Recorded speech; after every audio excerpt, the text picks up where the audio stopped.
Pištík môj, a tu si mi. No, kde by som bol? Počuj, Pištík, aj tebe je taká zima. Aká? Nuž ako mne. Juj, mne je hádam ešte aj väčšia. Keď som väčší od teba. Hej, tak to ti musí byť riadna, keď je ti väčšia, no? Veru, že hej. Pozaj, Pištík, a prečo si my vlastne celú zimu nekúrime? A dreva si nakáľal? Dreva? Hej. Veru, že som nekáľal. No, a prečo? Nechcelo sa mi. Jaj. No a či tebe sa chce? V takejto zime drevo káľať? Veru, že nechce. Na vidíš, lenivý si ako pes. Ale nehambím sa za to. Pištík, pamätáš v lani? Tiež bola takáto zima, keď sme nekúrili, ako nám starý otec zamrzli. To bol vrehot. Joj. Kto by sa nepamätal? Veď bol postojačky zamrzol. A keď konečne padol, len to tak cinklo. Až som sa bál, že sa rozbije. Jaj, veru, dobre bol krehký. Hej, kamarát môj, zamrznúť len tak, to ti je dobrá vec. To ťa nič nebolí, to nie tak zaspíš, zamrzneš a môžeš sa ostatným rehotať, lebo všetkým okrem teba je zima. Pravdu vravíš, Pištík, no? Hej, veď náš starký sa aj rehotal. Pamätáš? Ja, ako? Na celý ksicht. Veď sme ho preto mysleli v truhle dole tvárov obrátiť, čo mu pán farár od smiechu nemohol gratulovať. Kondolovať. No však vravím, že gondolovať, no. Jaj, Pištík môj. Aj ovce by sa zišlo podojiť. Možná, že už dakerie rozmrzli. Ovce sa načisto krepie.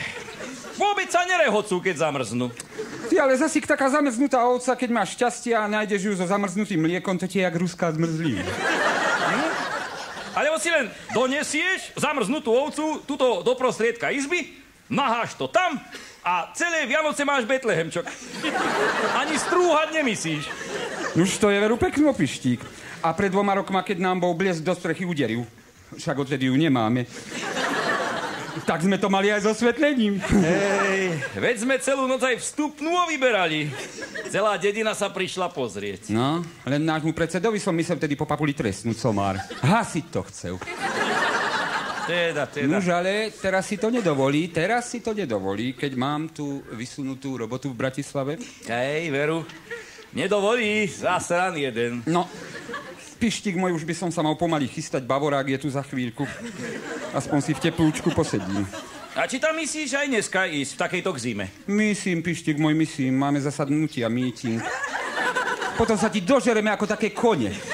A zajtra budeme voľaký nový zákon odsúhlasovať, alebo čo? Hej, a taký dobrý aspoň? Joj, veľmi dobrý, o ochrane jazyka, Števko. Hej, a to som nevedel, že aj na jazyk sa už má dávať ochrana.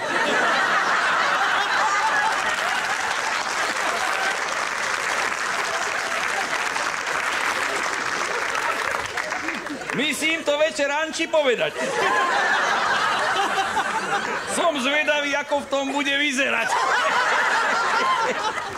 A všetci, Pištík môj, všetci budú musieť rozprávať ako my, aby sme sa všetci rozumeli. Len to teda treba odhlasovať. Áno, dobre, tak len choj a dobre hlasuj v tej Bratislave. Nie, že zase všetky gombíke postláčaš.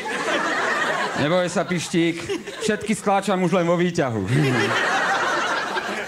Ozaj, akým sa vrátim, mohol by si hádať aj toho dreva troška nakáľať.